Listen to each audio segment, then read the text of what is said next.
imagined when this started how Donald Trump's campaign for the presidency would place into shock, even violate, the American body politic.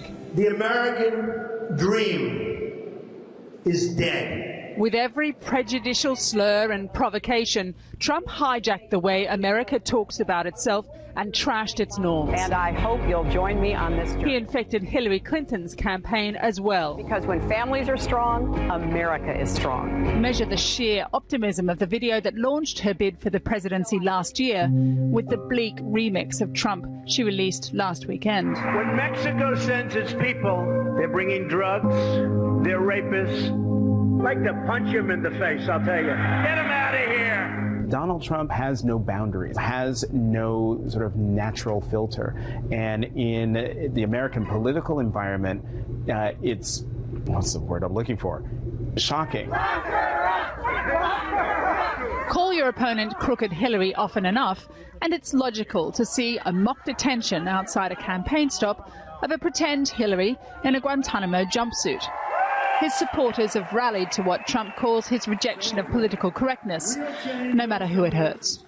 You've called women you don't like fat pigs, dogs, slobs, and disgusting animals. Frankly, what I say, and oftentimes it's fun, it's kidding, we have a good time, what I say is what I say. When Hillary Clinton tried to shrug off political correctness, it worked against her. Remember her comments about the deplorable followers of Donald Trump? The racist, sexist, homophobic. She had to apologize. She learnt when he goes low, she can't. He's not a war hero. From mocking war heroes like John McCain.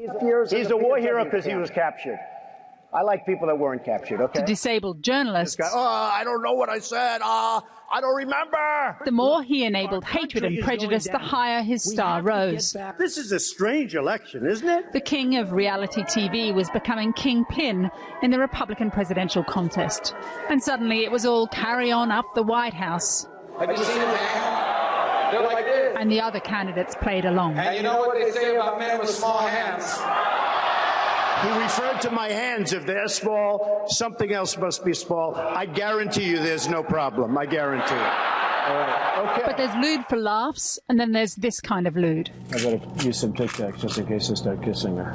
Trump tried to shrug off his hot mic comments recorded 10 years ago as locker room talk, but it felt that this new low meant we'd hit peak Trump. Grab him by the you can do anything. And a candidate favoured for being candid had revealed too much, seemingly bragging about sexual assault in X-rated crotch-grabbing detail, although he didn't use the word crotch.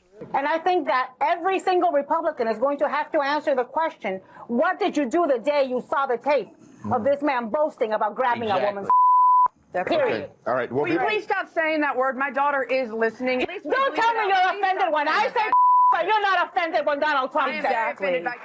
It felt desperate rather than provocative when days later at the second presidential debate, Trump paraded 3 women into the venue, all of whom had accused Bill Clinton of sexual abuse. In the end, it was Michelle Obama, not Hillary Clinton, whose voice cut through and called out Trump. A 6-year-old knows that this is not how adults behave. This is not how decent human beings behave. If Donald Trump manages to drain the swamp of Washington, as he insists he will, the Jefferson Memorial will be left high and dry.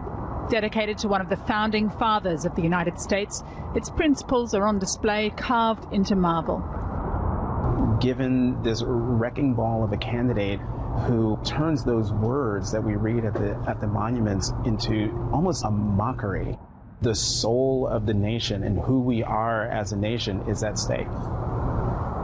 When the nation votes tomorrow, it will not only decide its president, but also whether this is a permanent retreat from civility, a calcifying of the distance between its citizens and of America from the rest of the world, when words like these become beautiful but hollow relics.